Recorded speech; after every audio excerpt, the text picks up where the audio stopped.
চলতে পারতেছেন না, আপনি যেহেতু চলতে পারতেছেন না, তার মানে হইতেছে আপনি নিজে চলাচলের যোগ্য না। তাহলে কি করবেন? আপনি আপনাকে একজন আল্লাহওয়ালা ইলমওয়ালা মানুষের হাতে নিজেকে সুপুর্দ করে দেন যে হযরত, আমি তো এইভাবে চলতেছি, আমার ভুল তো আমি চোখে দেখতেছি না, আমার ভুলটা তো আমি বুঝতেছি না। এক মানুষ আরেক মানুষের জন্য আয়না। আমার চোখের চেহারার মধ্যে ময়লা লাগা আছে কিনা আমি কিন্তু এখানে একা একা বোঝা কোনোভাবেই সম্ভব না। আমার সামনে যদি একটা আয়না থাকে, সেখানে তাকাইলে আমি দেখতে পারবো যে আমার কোথায় কোথায় ময়লা লাগানো আছে।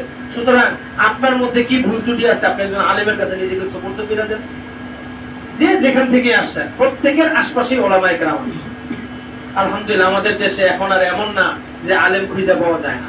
খুঁজলে আপনি ঘরে ঘরে আলেম পাবেন। একগুলির মধ্যে মাদ্রাসাগুলো আছে, বড় বড় মাদ্রাসা আছে চরের মধ্যে, সেখানে গিয়ে ওলামায়ে কেরামের সোহবত নেন, তাদের সাথে পরামর্শ করেন। আপনি যেই কাজটাই করেন তাদের সাথে পরামর্শ করে করেন না। আপনি কেন এটা মনে করেন আমি কি কম বুঝি?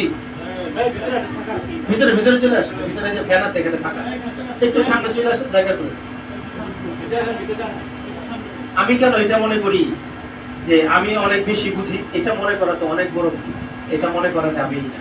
সুতরাং আমাকে পরামর্শ করতে হবে আরেকজনের সাথে। কার সাথে? যে নাকি দ্বীন সম্বন্ধে ভালো জানে, এমন কোন ব্যক্তির সাথে পরামর্শ কইরা তাকে আমাকে তার হাতে তুলে দিতে হবে যে হযরত আমাকে যেভাবে বলবেন আমি সেভাবে